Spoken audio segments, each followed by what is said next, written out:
Hey everyone and welcome back to another video. In this video, I'm going to show you how to set up ChatGPT with Siri on your iPhone. Now this video is going to be particularly useful for individuals. Let's say that you want to go ahead and have ChatGPT integrated with Siri. How do you actually go ahead about doing so? Now this video is going to be short, sweet, and simple, guys. There's not going to be a lot of steps involved.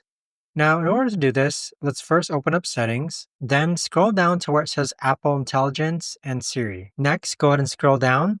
Then underneath Extensions, click on ChatGPT. And then this is where you could actually go ahead and set up your ChatGPT account with Siri. So it'll actually prompt you to log into ChatGPT. And then once you're logged in, you can now go ahead and confirm requests when Siri is going to use ChatGPT. If I ask Siri,